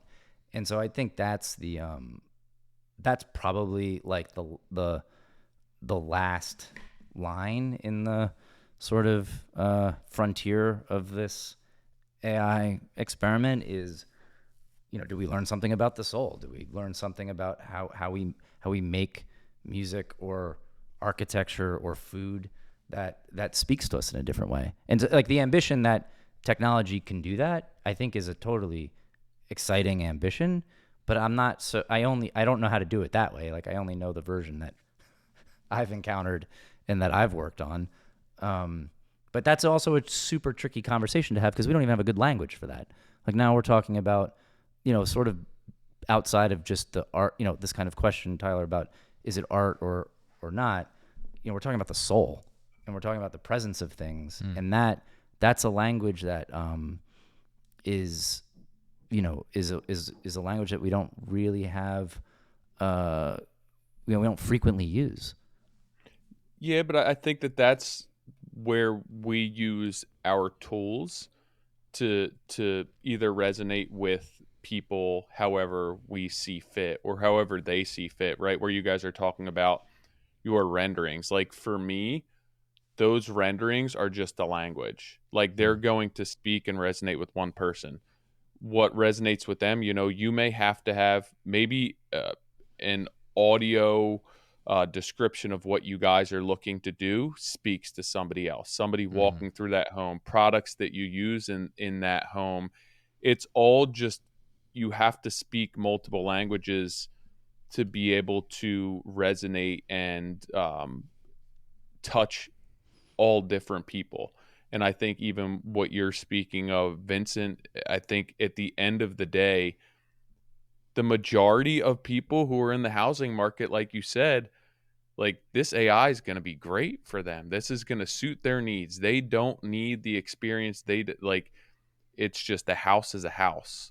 And I think that our market is it's going to, I don't know if it's necessarily going to be stronger, but I think it's going to be more specific with who wants us because they're not going to have their needs met in other areas. Yeah, I mean, if the promise of that technology, or hopefully one of them, is that it can make, housing, it can make sort of healthier environments more accessible in mass, like that's totally a promise of that, and I think that's beautiful. The on the flip side, a lot of these concerns and these ideas are essentially a luxury in a way, like the ability to muse on this stuff and to make it the thing that we're passionate and concerned about is itself a kind of luxury.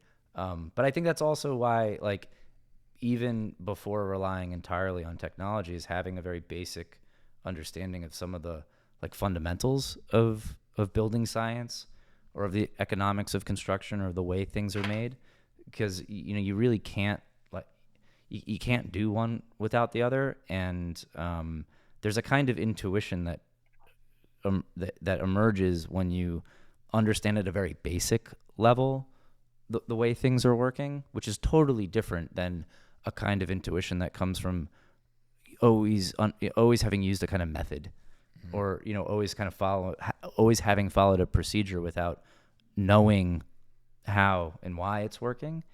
And so that's another kind of like that's a like if the promise on the one hand of these kinds of technologies is accessibility to hopefully a lot of accessibility to a lot of useful things for people, but on the other hand is a like extreme reliance on methods and kind of protocols without deeper knowing.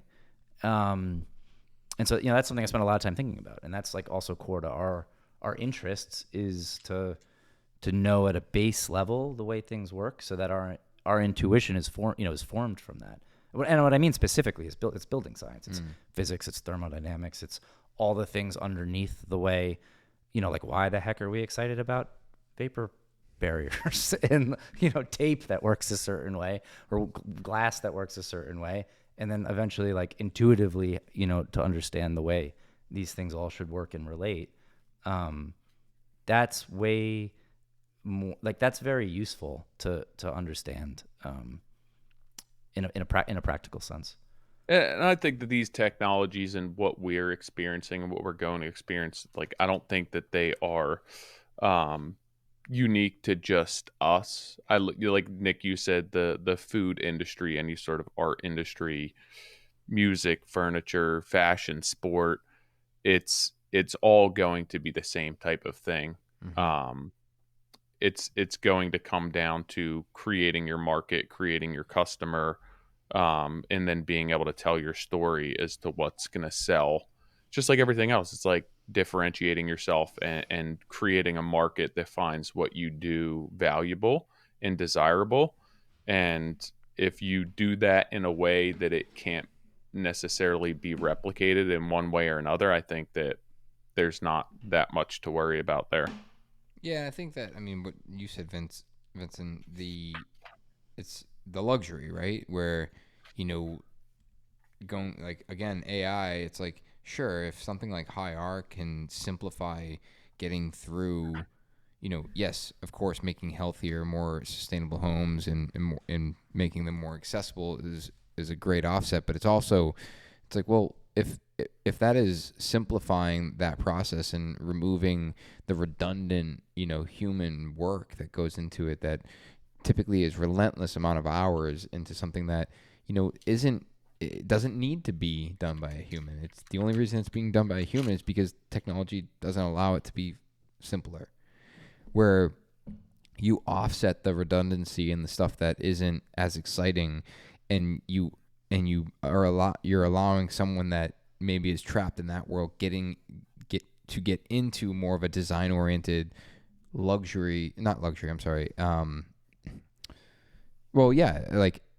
going to consider other things. Yeah, well, not luxury in the sense of like luxury real estate, luxury in the sense of like it is a luxury. Like when you're, what we're doing, we're building for the luxury of it. Like no one needs a house like we're building. That you can, someone needs shelter. Yeah, it's like wants and needs. Yeah, the fact that it's just like you don't need to go to a restaurant, you need food. It's the luxury of going to a restaurant. It's the luxury of living in a beautifully designed home. And I think that when you allow the luxury the luxury side of it to be human centered, and you kind of fix the broken side of what is required, the basic needs of a human being, and you simplify that, making it more accessible by offsetting the human input. Well, that's where the AI and things like technology can be encouraged. Yeah, absolutely. How long are you in Boston for, Vincent? Out tomorrow morning. Oh, what did you get in today or yesterday? Last night. You drive up? No, I flew in from, but we're in Austin actually. Oh, nice. So it was just to visit White Oak. That was today. It was for White Oak, to catch up with Nick, to chat with you guys. We're hoping you'd be here. We could do this all in person. It's too far. The thing is, dude, I was looking at my schedule. I was like, we just traveled last week. I'm gonna fly up next week. Is it Yeah. next week? And then I have to be up for JLC. Oh my gosh. The following week after that. Yeah. Yeah, and I'm like I'm south of you. I'm close to Philadelphia. Well, if you're ever driving, do you usually fly or do you drive sometimes? I usually fly. I'm going to probably drive up to Providence just because I'm going to be flying the week before. And then we're going, just too much flying. We're going away family-wise the first week in April. So I'll probably end up driving to Providence, which is in 2 weeks. 5 hours, Typically, right? I'm flying. Yeah, that's about right. Yeah, I just don't, like, where am I going to fly? I'm going to fly. I have to take a weird airline into Providence. If it gets delayed, I'm going to be up there for a couple days. I don't know. We'll see. I booked my ticket for New Hampshire, for you, to Boston to New Hampshire today, but I didn't do anything for JLC. Yeah, speaking of JLC, Tyler and I are going to be speaking twice. We have two. Twice. Right? Yeah. Yeah. One is 3 hours long. I still A have lot of content. It is, and we've broken. I think we should split it in two and take an intermission. Turnover. We have to take Is an it 3 intermission. hours to the same audience, or do they cycle the audience over? No. Yeah. It's Same audience. One topic, 3 hours. Well, that's we're gonna have to like take an intermission. I think you should pick something very, very specific. We already have the topic. Oh, what can you say? What it is? Maintaining client expectations. And we've broken that down, and essentially it's like we have to speak on each topic for, I think it's 17 minutes per topic. Oh, I think it'd be better if it was just like brick. And just 3 hours on what it means Imagine to be if it was just titled Brick. Yeah, 3 hours on what it means to be a brick. We could. Our just first throw 'em example. for a loop. No, it's definitely, we're going to have to take like an intermission. We have to, right? There has to be allow snacks, people water, bathroom. Bathroom for my son. I don't know. That's a long time. But yeah, so that one, I don't know. It's 2 days. It's one. They're on 2 separate 2 days. Yeah. Actually, Vincent, you teach, right? I haven't taught in a long time. I taught for 5 years when I started the studio and in the beginning, and yeah, I'm looking forward to getting back into it. Architecture? Yeah, I taught architecture, design, and in what sense? Like technical. Well, design studios, and they were design studios for like undergrad to grad level students, and some of it was technical. A lot of it was kind of the part. There's so much in an architect's education to cover, and I mean to the point where a lot of degrees are 5 years instead of 4, or there'll be versions of the degrees that are 4 plus 2, and there's just a lot of context. But the stuff that interests me when I was teaching, and still interests me, is like managing complexity and lots of kind of seemingly disparate inputs into a project, and finding ideas that are conceptually efficient, and the kind of problem of landing those ideas in a kind of milieu of complexity, and no matter what the issue is, giving them presence, like making sure those ideas don't disappear. And it could be very simple, like maybe it only survives in one specific moment in a plan or in a material, or there's all sorts of different ways that can work. But that kind of architectural thinking is something that is really appealing to me, and so I spent a lot of time working on that. That's cool. Was there someone that introduced that to you, or is that something that you cultivated within, or a combination of such? Oh man, that's a good question, and it makes me feel like I'm looking way back in time. I feel old. It's I think that like being trained as an architect, I went to Syracuse University, and I think I was really fortunate because when I was there was an incredible group of faculty and professors, and faculty in architecture tend to migrate like from university to university or region to region over time. And I'm was lucky with the range of people who were teaching there. And so where did that idea come from exactly? I mean, there's an architect, his name's Mark Saramaki, who I think I heard say this word or this phrase, conceptually efficient. Like, this idea is conceptually efficient. So I think I got that phrase from him. But where does that really come from? You know, it's a way of, it's just a way of seeing the world. I mean, it doesn't sound like textbook material, right? Like when you think of college and you think of being traditionally trained in architecture, it doesn't sound like it sounds more like a life lesson that somebody taught you than, hey, I read this in a textbook. Yeah. I mean, the kind of practicalities of architecture were always seemed like a kind of a zero-sum game. Like, you know, if you can learn it, like you can kind of brute force your way through the way the technical affairs of you know, construction and design and economics work. And so the like more challenging space was the kind of abstract, you know, the abstract world. And this kind of this is sort of heady stuff, but like, when abstraction is about communicating emotion or the essence of a thing, to me that is always like mind-blowing in art. And so if this problem of having a whole bunch of like really practical constraints in design and the realization of design through literally everything from permitting to economics to the people you're working with and tools available, you know, if you understand that chessboard and then you try to bring to it this other part, this like human experience or this question of the kind of soul of a project, that just seemed like the more challenging more challenging adventure. And so, yeah, I don't really know exactly where that line of thinking came from, but the more I've I'm working on a PhD on it, and the more I focus on it, I'm not alone in this. Like, there's many architects, you know, working on these ideas, and there's its own long history of this kind of thinking.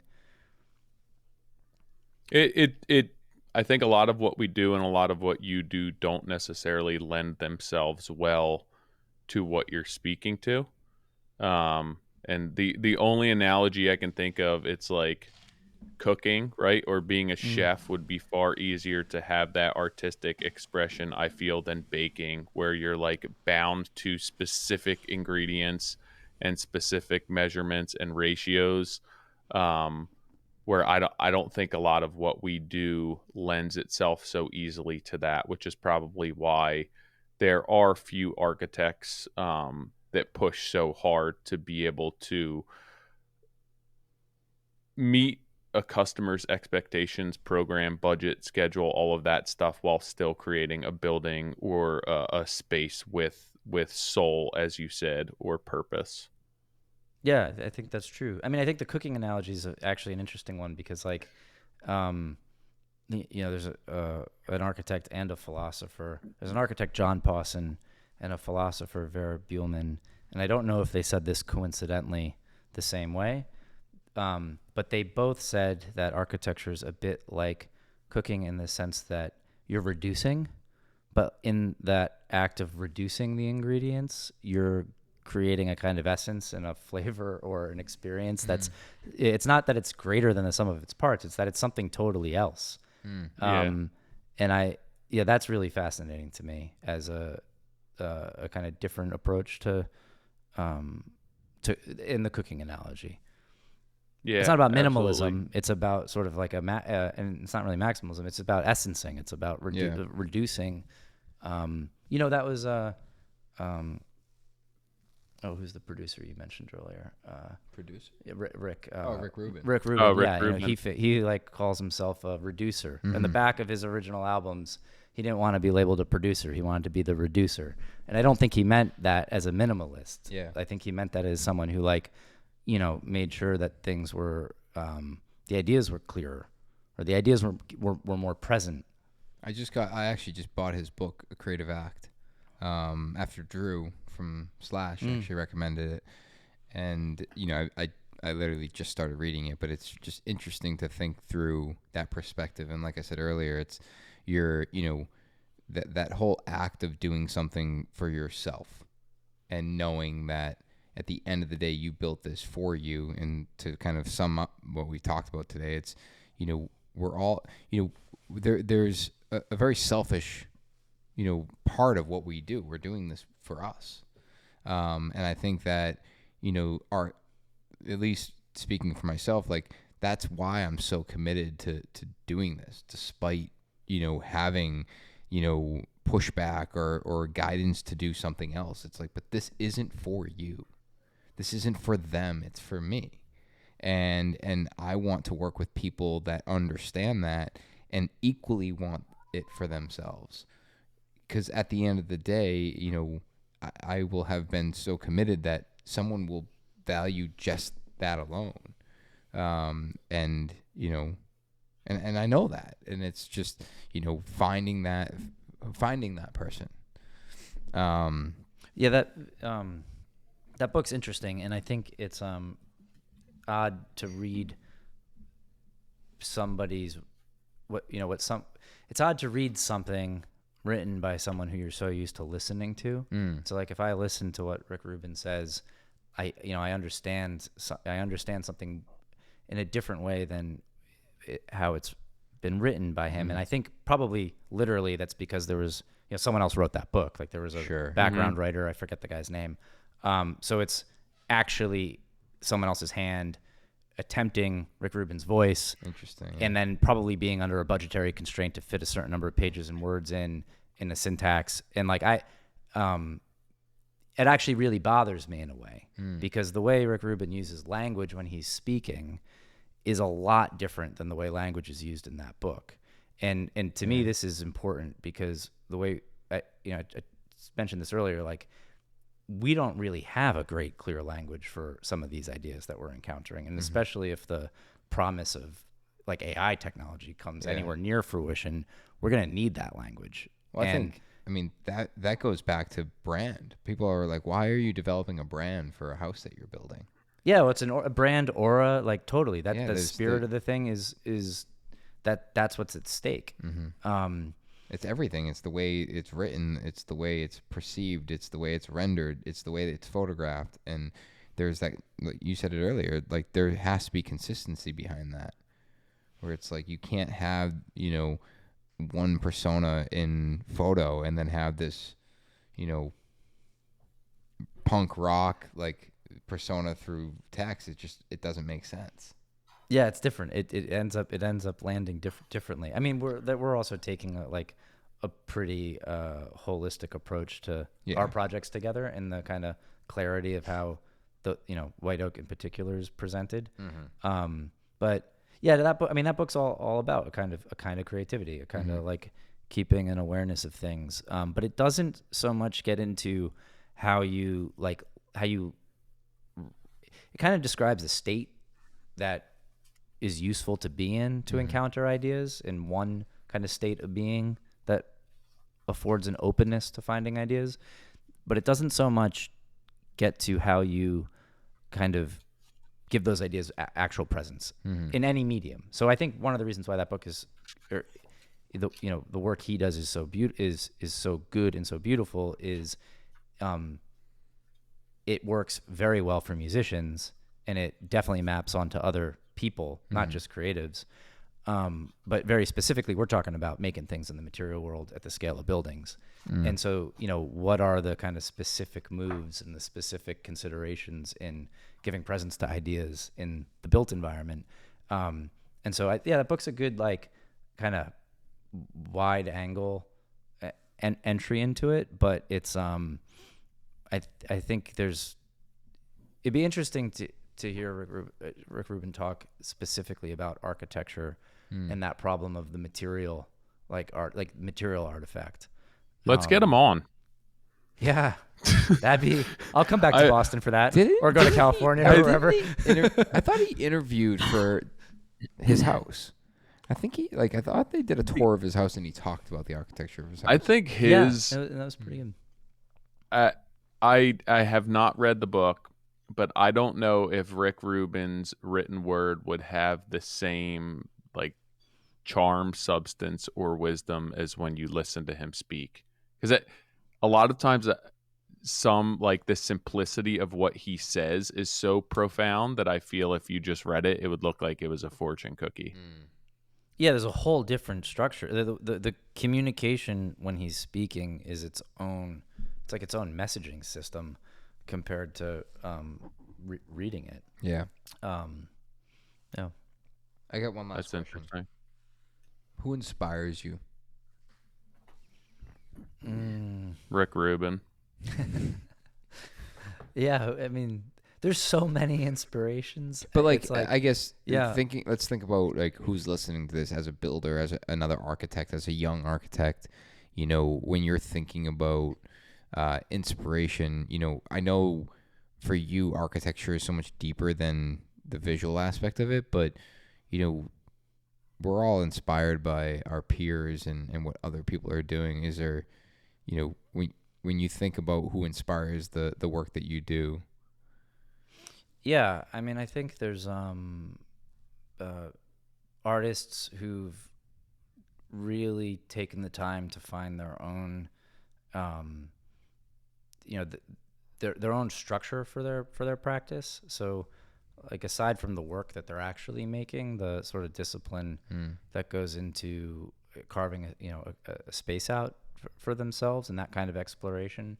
I think that's really inspiring because that just takes a whole different kind of energy or stubbornness to do. And you know, there's some musicians like that. There's other architects like that are practicing right now. I mean, Brent Buck, you know, we both know. I think his work is a great example of that, and it has one kind of visual language to it, which I think is not so much a coincidence, but it's like it's easy to see his work as a kind of style. But I think that's a great example of a young architect as having a very clear sense of the way they practice. And to me, that's the most interesting about his work. I mean, I know, Rory Gardner, the photographer that we shoot with, is definitely an inspiration. Like, that is someone who has really, really honed their craft and their practice of their, of what they make in a way that, whether you like his photography or not, like that way of behaving as an artist and as a practical photographer is something that's very inspiring. There's other architects like in Brooklyn.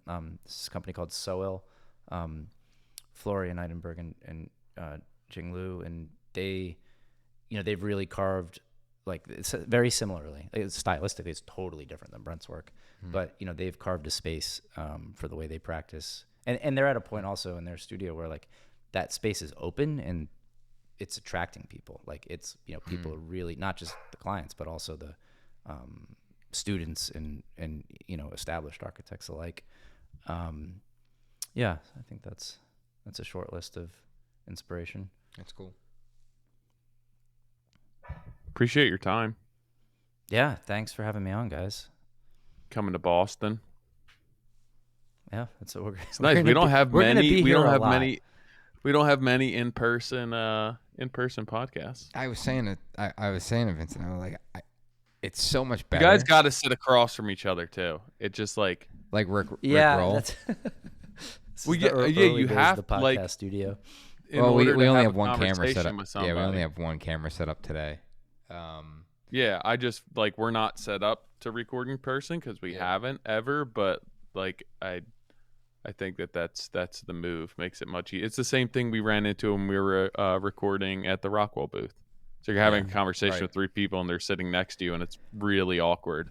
Well, what's nice about in April, there's a seaplane that opens up. Yeah. That literally drops off in the river 10 minutes from his office. and 10 minutes from here in Boston, 10 minutes from my office. Oh, really? Yeah, and I'm like, man, I just wish Tyler had a little river that we could land that seaplane in. Yeah, they shut it down for the winter, but yeah, but it's like that'll make an it- hour yeah. or something like that. that'll It's, make getting back I and mean, forth a lot easier. no security, like back and forth to New York. Super nice. That's cool. Yeah. Cool, man. Well, Yeah. I appreciate you being here. Thanks, guys. We'll Thanks have for doing this. we'll have to get you in person with Tyler next time he's up in Boston, or we'll meet in New York. Yeah, we'll plan. Yeah, come back. Well, I You mean, just- we'll you be. I'll set be up up. in our I'm up studio. a bunch. Well, yeah, you So gotta figure out, a book travel schedule, as we just learned. dude. It's intense right now. I've never traveled this much. Well, as always, guys, we appreciate you listening. Thank you to our sponsors, Andersen Windows, as well as Buildertrend. And if you haven't already grabbed some swag on our website, head over to moderncraftsman.co. We launched some additional swag up there. Hit the shop button up top. Make sure you hit that. It goes a long way to help support this podcast. And until then, we'll talk to you guys next week.